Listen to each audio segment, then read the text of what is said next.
Hello friends, welcome to home food recipes. આજે આપણે બનાવીશું શિયાળા માટે મોગરીમાંથી એક ખૂબ જ હેલ્ધી રેસિપી જે ફક્ત 5 જ મિનિટમાં બનીને તૈયાર થઈ જાય છે.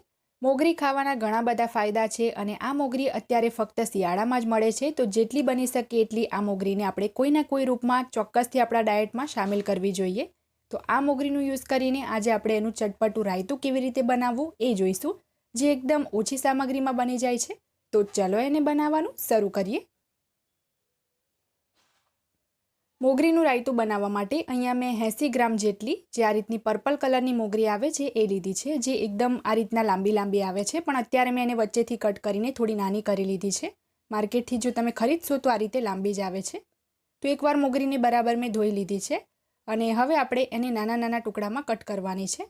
તો એક એક મોગરી કટ કરવાને બદલે આપણે આ રીતે 5-6 મોગરી ભેગી કરીશું અને કટ કરીશું તો એકદમ જલ્દી ફટાફટ કટ થઈ જશે. તો પહેલાં એનો આગળનો જે થોડોક ભાગ છે એ આપણે આ રીતે કતરથી કટ કરી લઈશું. તમે ચપ્પુથી પણ કરી શકો છો. અને હવે એને નાના નાના ટુકડામાં આપણે કાપી લેવાની છે. આ જે મોગરી છે એ ગ્રીન કલરમાં પણ આવે છે અને આ રીતે પર્પલ કલરમાં પણ આવે છે, જેને મોસ્ટલી સલાડ, રાયતું કે પછી શાક કે પછી અથાણું બનાવવામાં પણ યુઝ કરવામાં આવે છે. આની અંદર ઝીંક, કેલ્શિયમ, મેગ્નેશિયમ, વિટામિન B6 વધારે માત્રામાં હોવાને લીધે હાડકાને મજબૂત બનાવવાની સાથે સાથે રોગપ્રતિકારક શક્તિ પણ વધારે છે. તો અત્યારે શિયાળામાં જેટલી બની શકે એટલી આપણે મોગરી ખાવી જ જોઈએ.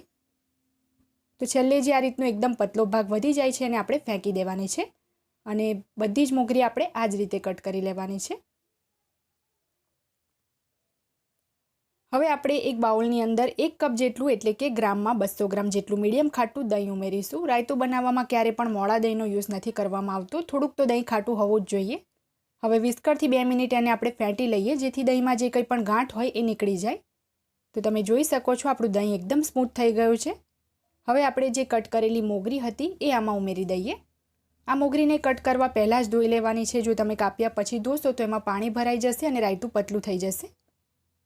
હવે એની અંદર આપણે દળેલી ખાંડ ઉમેરીશું. તો અહીંયા મેં 1.5 ટેબલ સ્પૂન જેટલી દળેલી ખાંડ ઉમેરી છે.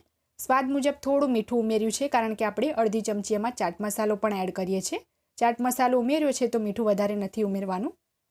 1 ચમચી જેટલી આપણે હવે એની અંદર ફ્રેશ આદુ, લસણ અને લીલા મરચાંની પેસ્ટ એડ કરી દઈએ. 2 ટેબલ સ્પૂન જેટલા આપણે એમાં ઝીણા સમારેલા લીલા ધાણા ઉમેરી દઈશું. હવે આ બધી જ વસ્તુને આપણે બરાબર મિક્સ કરી લઈએ. જો બરાબર મિક્સ કરી લીધા પછી આપણને દહીં ઓછું લાગશે તો આપણે બીજું પણ એમાં દહીં એડ કરીશું. અત્યારે એને બરાબર મિક્સ કરી લઈએ.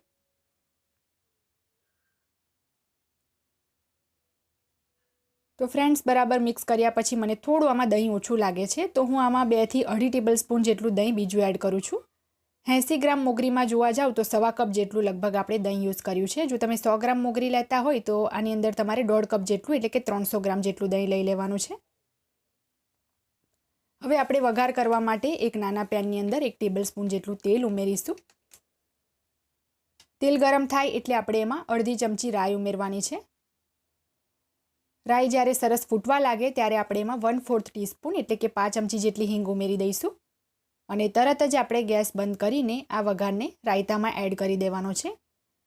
જો તમને વઘાર કરતી વખતે જીરું કે લીમડાના પાન પસંદ હોય તો તમે મીઠા લીમડાના પાન પણ એડ કરી શકો છો. મેં નથી ઉમેર્યા. તો બરાબર એને આપણે મિક્સ કરી લઈએ. 1 ટેબલ સ્પૂન જેટલા હું આમાં દાડમના દાણા પણ એડ કરું છું.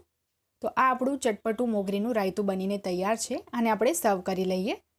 આ રાયતાને શિયાળામાં તમે તમારી મેઇન ડિશમાં સર્વ કરી શકો છો. ખાવામાં એક ખૂબ જ ટેસ્ટી લાગે છે. જો તમે પહેલાં ક્યારે આ રાયતું ના ખાધું હોય તો એકવાર આ હેલ્ધી અને ટેસ્ટી મોગરીના રાયતાની રેસીપી ચોક્કસથી ટ્રાય કરજો. ઉપરથી આપણે થોડુંક કાશ્મીરી લાલ મરચું અને થોડા ઝીણા સમારેલા લીલા ધાણાથી એને ગાર્નિશ કરીશું. તો જો તમને મારી આજની આ રેસીપી પસંદ આવી હોય તો મારા વિડીયોને લાઇક કરી, શેર કરી, ચેનલને સબસ્ક્રાઇબ જરૂરથી કરજો.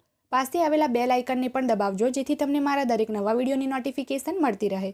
અને જો તમારે મારી આ જ રેસીપી હિન્દીમાં જોવી હોય તો એની પણ મેં લિંક નીચે ડિસ્ક્રિપ્શન બોક્સમાં આપી દીધી છે. તો મળીએ નેક્સ્ટ વિડીયોમાં. ત્યાં સુધી આવજો.